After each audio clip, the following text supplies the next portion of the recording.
नमस्कार, मैं हूं राजेश। वक्त प्राइम क्राइम का है। कौशांबी में महिला से गैंगरेप का एक बड़ा मामला सामने आया। दिन दहाड़े घर में घुसकर दो वहशी दरिंदों ने महिला से गैंगरेप की वारदात को अंजाम दिया। आरोपियों ने शिकायत करने पर पीड़िता को पेट्रोल डालकर जिंदा जला देने की धमकी दी। मामले की शिकायत लेकर जब पीड़िता थाने पहुंची तो आरोप है कि पुलिस ने उसका केस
थाने से पीड़िता को दुत्कार मिलने के बाद पीड़िता ने एसपी से मिलकर न्याय की गुहार लगाई।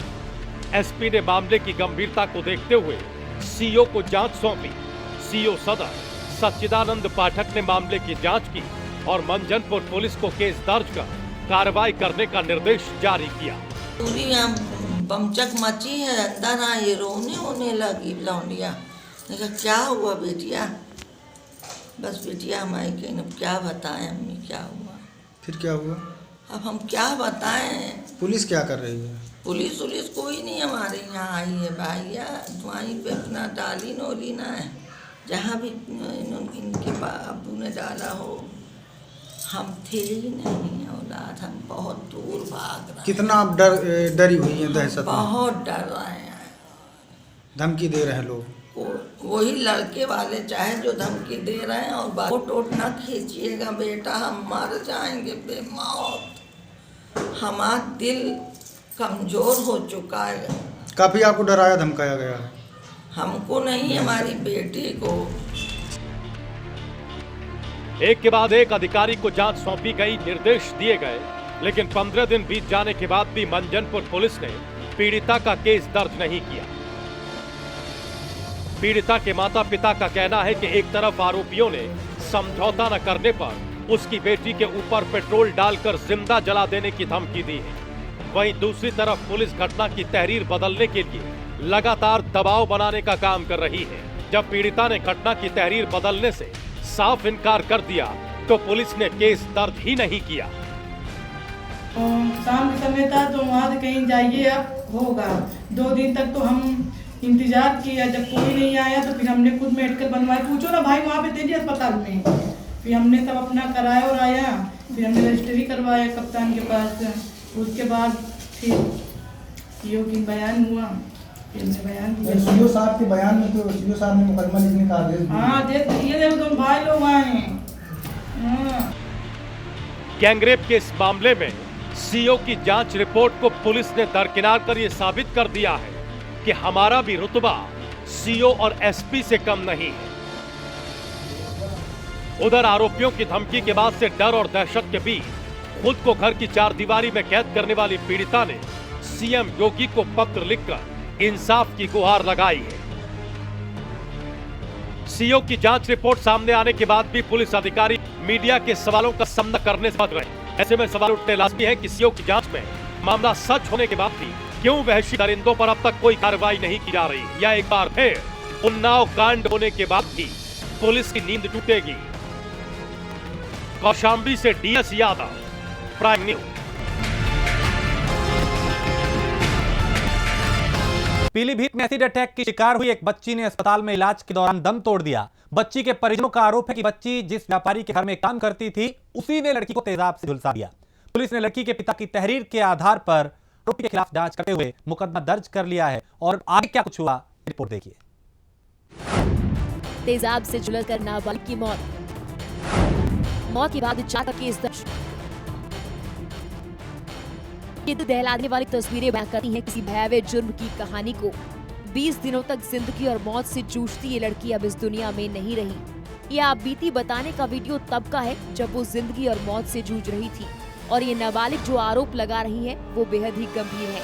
नाबालिग का आरोप है कि वो शहर के बड़े व्यापारी के यहाँ घर में काम करती थी और उसी व्यापारी ने तेजाब डालकर उसकी ये हालत कर दी।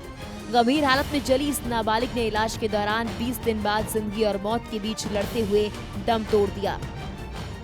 मेरी भतीजी डोली को उसकी मां का देहांत होने के बाद उसकी सगी मौसी मंजू देवी कानपुर ले गए। मंजू देवी ने उसको अमनदीप पुत्र मंजीत निवासी सुरभि कॉलोनी थाना सुनगढ़ी जनपद पीलीभीत के यहाँ भेज दिया।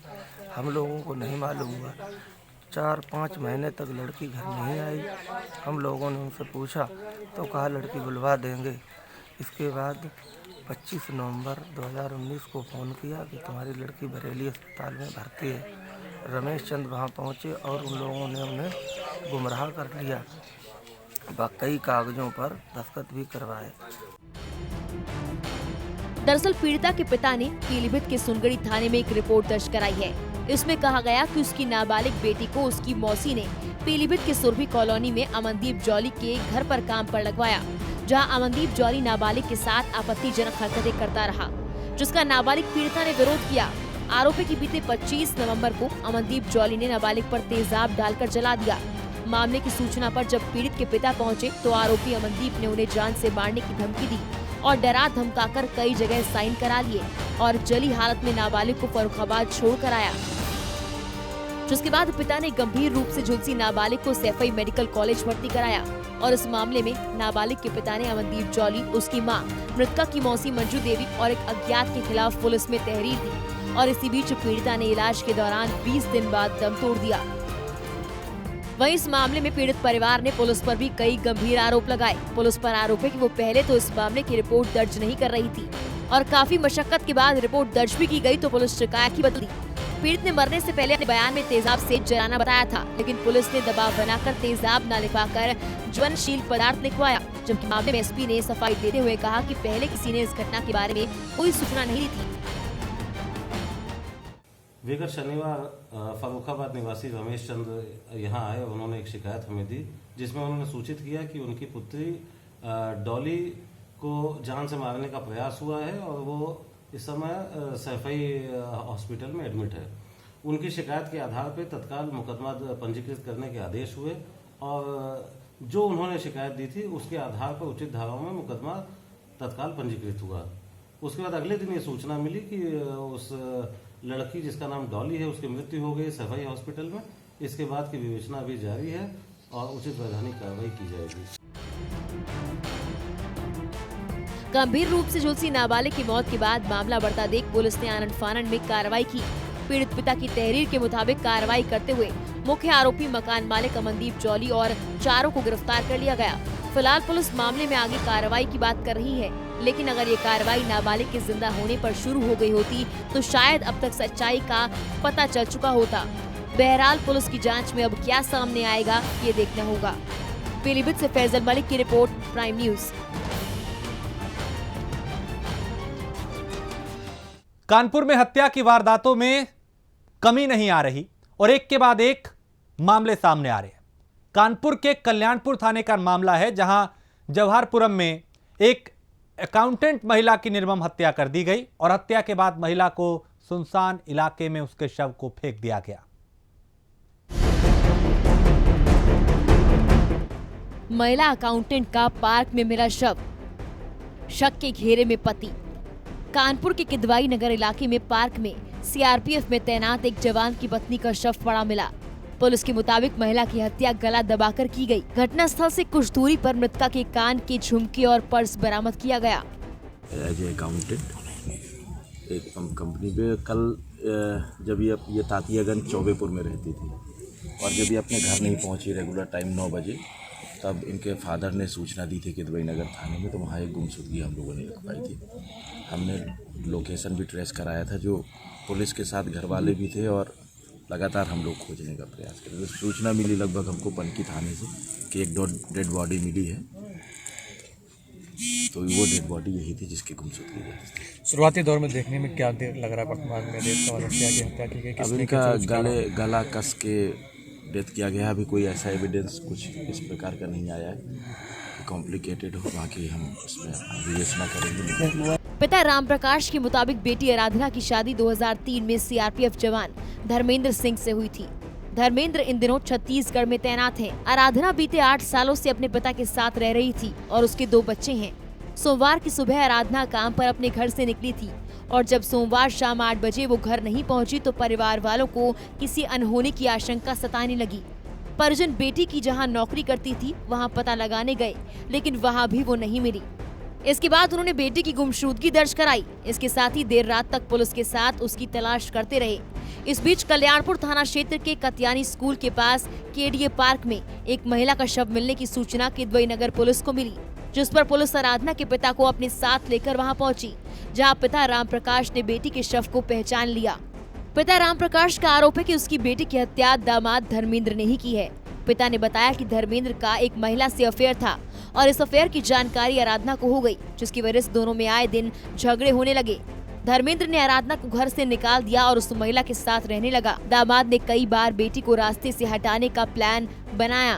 बेटी ड्यूटी से घर नहीं काल पहुंची है, 8:30 बजे आती रहा पहुंच यार तुम काम करो।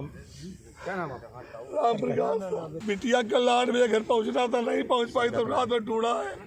पुलिस को बताया हमारे साहब बहुत मदद की है। रात में बेचारे दौड़े 4 की पहले गए ना, यही ढूंढते रहे, मिल नहीं पाए। थाने फिर कहते साहब कह रहे थे उससे निकलाएंगे, सब लाइन से ना कुछ, तो भैया निकलाने गई, तब लगी इधर को सूचना चली गई तो साहब भी आ गए, साहब भी आ गए, सब लोग भाई धर्मेंद्र दमाद है, सीआरपीएफ में है। कहाँ पे तैनात है? ये सब छत्तीसगढ़ में है। मौजी सब कैसे है उनके ऊपर? अरे एक बीबी वहाँ रख लिया छत्तीसगढ़ में, और एक अपने सगे मामन बिटिया का भी रख लिया 2 साल से ना। बिटिया गई पार, और इसके 2 बच्चे हमारे। कितने बजे घर से निकली तो कहाँ पर गई थी ये? 9 बजे घर से निकलती है। फिलहाल पुलिस शव को पोस्टमार्टम के लिए भेज आगे की जांच में जुट गई है। पुलिस ने मृतका के पिता की तहरीर पर मुकदमा दर्ज करते हुए महिला के पति को हिरासत में लेकर पूछताछ करने की कोशिश शुरू कर दी है। कानपुर से शिवशंकर शुक्ला की रिपोर्ट, प्राइम न्यूज। गोरखपुर में 17 साल की नाबालिग को सड़क पर अर्धनग्न करने की एक चौंकाने वाली घटना सामने आई। पीड़िता जब अपनी भाभी पिता के साथ जिले के चौरी चौरा इलाके के पुलिस थाने में इन आरोपियों के खिलाफ छेड़खानी की शिकायत दर्ज कराने पहुंची, तभी रास्ते में इन आरोपियों ने इस जघन्य घटना को अंजाम दिया। रिपोर्ट देखिए। छेड़खानी की शिकायत करना युवती को पड़ा भारी। दबंगों ने नाबालिग को किया अर्धनग्न। गोरखपुर में दबंग युवकों ने एक नाबालिग को अर्धनग्न कर दिया। घटना के वक्त पीड़िता अपनी भाभी और पिता के साथ चौरी चौरा थाने पर जा रही थी, तभी युवकों ने सरैया चौराहे पर उन्हें घेर लिया और उन पर हमला बोल दिया। मंचलों ने नाबालिग के कपड़े फाड़कर उसे अर्धनग्न कर दिया और उसके पिता पर हमला बोल दिया और सिर फोड़ दिया। साथ ही उसकी भाभी से भी अश्लील हरकत की। युवकों की दबंगई और मारपीट देख लोगों की भीड़ उन पर टूट पड़ी। तभी मामले की सूचना पर पुलिस मौके पर पहुंच गई और 2 आरोपी युवकों को हिरासत में ले लिया। तलानी हमारे ऊपर चढ़ गई है। बारे जब हम पापा को लौनी तो पापा को लगल मारे, वहाँ से हम भागे नहीं, बारे को चढ़का भाई का कैलत नरखा पहाड़ के ऊपर बेजती की तरह लगल मारे, वही सीना पे अचर ओकर बाद सैनी सरइयों का कैलत निकाल के वही बीच बाजारी में हमार नरखा पहाड़ दिला, कुली लग के लगल है, वही सबके मारे लगल है, टेम्पोइयों मारे लगल है। फिर और आगे यानी तगू थे नरखा पूरा फाड़ दिला। दरअसल सरैया चौराहे पर इस घटना से तकरीबन आधा घंटा पहले खेत से घर लौट रही नाबालिग को युवकों ने रास्ते में रोककर उसके साथ छेड़खानी की। नाबालिग ने घर जाकर जब परिवार वालों को आपबीती सुनाई तो उसके पिता ने मंचलों की शिकायत गांव के कुछ लोगों से की, जिससे नाराज होकर युवकों ने उन्हें धमकियां देनी शुरू कर दी। इसके बाद पीड़ित परिवार मामले की शिकायत के लिए थाने जाने लगा। जानकारी युवकों को हुई और उन्होंने नाबालिग और उसके पिता उसकी भाभी को रास्ते में ही घेर लिया। हमलावरों ने नाबालिग के कपड़े फाड़ दिए, उसे अर्धनग्न कर दिया। नाबालिग को बचाने के लिए उसकी भाभी पहुंची तो दबंगों ने उसके साथ अभद्र और अश्लील व्यवहार किया और जब उसके पिता ने रोकना चाहा तो उसका सिर फोड़ दिया। एक गांव है पलिया, वहाँ के दो पड़ोसियों के बीच में कुछ पूर्व का आपसी विवाद था, लेकिन कल वो बात को लेकर कुछ पुरानी बातों के कारण तनाव तो था ही, कल एक झगड़ा हुआ। उस झगड़े में कहा-सुनी के बाद एक पक्ष, पीड़ित पक्ष शिकायत करने के लिए थाना की ओर जब आ रहा था तो सरैया चौराहे पे पुनः दूसरे पक्ष से आरोपियों के साथ झगड़ा हुआ, जिसमें उन्होंने बिटिया के साथ बदतमीजी की। उस क्रम में लड़की के पिता भी घायल हो गए। दोनों लड़कों को तत्काल मौके से गिरफ्तार कर लिया गया। आरोपी मुकेश और गौतम उस समय हमारी गिरफ्त में हैं। अभी हम उनके द्वारा दी जाने वाली तहरीर का वेट कर रहे हैं। मुकदमा लिख के उन्हें जेल भेजा जाएगा, आगे की विधिक कार्रवाई की जाएगी। दबंगों के बीच सड़क पर तांडव देखकर किसी ने पुलिस को मामले की सूचना दी। वहीं चौराहे पर मौजूद भीड़ अपना गुस्सा काबू में नहीं रख पाई और आक्रोशित हो गई। मौके पर पहुंची पुलिस को देख आरोपी युवक भागने लगे। पुलिस कर्मियों ने उनमें से 2 को दौड़ाकर दबोच लिया, जबकि तीसरा युवक मौके से भाग निकला। मामला ये हमन खाद छिटे गई रहनी, हमन जनता नायवाणी कुछ लड़की अकेले घरे में रहल, आई तो काना होकर सीना पर चढ़ के आ काना होकर संग बदतमीजी लगल करे।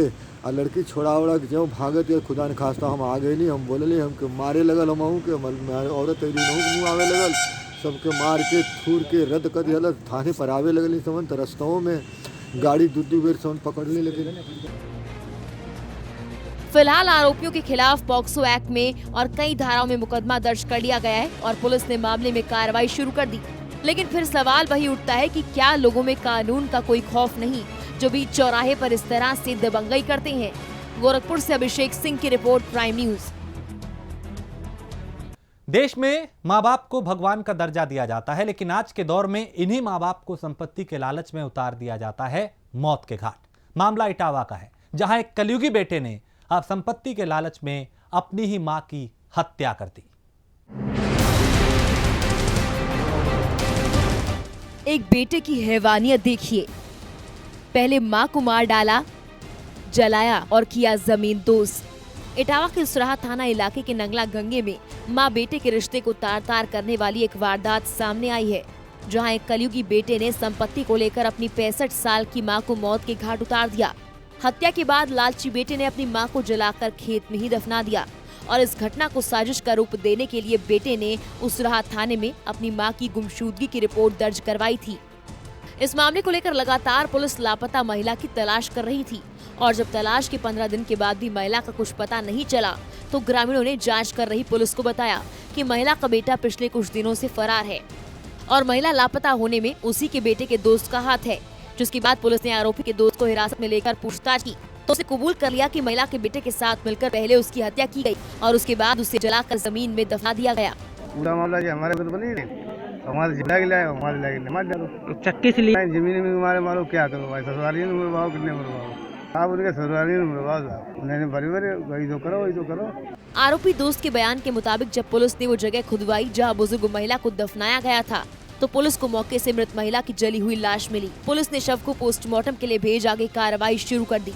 9 दिसंबर को एक गुमशुदगी थाना उसराहार पर लिखाई थी। एक व्यक्ति ने ये सूचना दी थी कि उसकी माताजी घर से कहीं चली गई हैं करीब 10 दिन पहले 28-29 नवंबर में। जब इसकी जांच पुलिस द्वारा गहनता से की गई तो यह तथ्य प्रकाश में आ रहे हैं कि संभवतः उस महिला की मृत्यु कर दी गई है। इसमें जो उसका पुत्र है उन्हें उससे पूछताछ और उसकी गिरफ्तारी के प्रयास किए जा रहे हैं, क्योंकि उसी के बाद ये स्पष्ट हो पाएगा। अभी तक पुलिस को ये जो जानकारी क्षेत्र में करी है और कुछ गोपनीय जानकारी की गई है, उसके आधार पर जानकारी मिली है और जैसे ही उसकी गिरफ्तारी होती है सभी तथ्य संज्ञान में आएंगे और जल्दी ही इसमें कोई जो भी स्थिति होगी बताया जाएगा। कैसे माँ बेटे का रिश्ता लालच की भेंट चढ़ गया और कलयुगी बेटे ने संपत्ति के लालच में अपनी माँ को ही मार डाला, इसकी जीती जागती तस्वीर आपने इस रिपोर्ट में देखी। और ऐसे मामलों में पुलिस के लिए घर में छिपे आरोपियों को ढूंढना आसान नहीं होता। इटावा से अवनीत कुमार, प्राइम न्यूज। बरेली में एक छात्रा से गैंगरेप के बाद उसे 50,000 रुपए में बेचने का मामला सामने आया। इस मामले में छात्रा ने 2 लोगों के खिलाफ केस दर्ज कराया है। छात्रा का आरोप है कि दोनों युवकों ने अपहरण के बाद उससे गैंगरेप किया।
मुंह में कपड़ा घुसेद दो, आँखा बंद कर दही ते ले गए टेम्पू में डाल के, और आस पलंग ले गए और फिर हिमाचल ले गए। हिमाचल बेच दो हो, अपना चले आए थी। किसने बेच दिया तुम्हें? रामेश्वर ने। और किसके हाथ बेचा? उसको नाम तो हमें पता ना है। रही थी उनके पीछे चली आई मैं, उनने किराया दो। मैंने उनसे कही मेरे पापा को फ़ोन कर दूँ, ऐसे ऐसी बात है कि मैं अपने पापा से तुम्हें किराया दिलवा दूँगी। उनने की सही है। फिर वो रुकी ना आई, भी उनकी मम्मी तकलीफ में आई, बरेली भत्ती तिवे चली गई। तिमती होना थाने में कर गई। तुम उन्हें बैठे रहे थे, मेरे पापा गए, चाचा गए, तो लेवा कर लाए। मतलब ऐसा है, बाजार गई थी, रास्ते में भट्टे के पास में रामपुर के बीच में उसे ले गए हैं मुंह बांध करके। क्या लोग ले गए? अब ये नहीं पता, हमको साथ थे हुए। फिर ये 5-10 तारीख से जो है कल मिली है, कल पर उन्हें सुरक्षा से रखी है, उन्होंने दी लड़की हमको। जीआरपी ने छात्रा के परिवार वालों को फोन करके मामले की सूचना दी। सूचना पर छात्रा के परिजन चंदौसी पहुंचे और वहां से पीड़िता को लेकर बरेली के भमौरा थाने पहुंचे, जहां पुलिस ने पीड़िता की तहरीर पर मामला दर्ज कर छानबीन शुरू कर दी। मामले में एसपी क्राइम रमेश कुमार के मुताबिक पुलिस ने इसमें कार्रवाई करते हुए आरोपी को पकड़ लिया। पुलिस दूसरे आरोपी की तलाश कर रही है और जल्द ही उसे भी पकड़ लिया जाएगा। देखिए, थाना भमौरा में 15 दिसंबर को 363-66 IPC का एक अभियोग पंजीकृत कराया गया, जिसमें एक 16 वर्षीय बालिका को बहला फुसलाकर ले जाने के संबंध में आरोप लगाए गए। अपहृता पुलिस के द्वारा बरामद की गई है। अभियुक्त भी पुलिस हिरासत में है, जिससे पूछताछ की जा रही है और जिस फ़ोन नंबर से कॉल करने के बाद इस अपराध के कारित होने की बात FIR में कही गई है, उसके संबंध में सर्विलांस की मदद लेकर बाकी पुलिस छानबीन कर रही है और गहराई से उसकी विवेचना कर रही है। बहरहाल पुलिस दूसरे आरोपी की तलाश में जुटी है, लेकिन पीड़िता को कैसे बरेली से हिमाचल प्रदेश में बेचा गया और किसके पास उसका सौदा किया गया, ये भी पुलिस की जांच के बाद ही सामने आ पाएगा। बरेली से मोनू पांडे की रिपोर्ट, प्राइम न्यूज।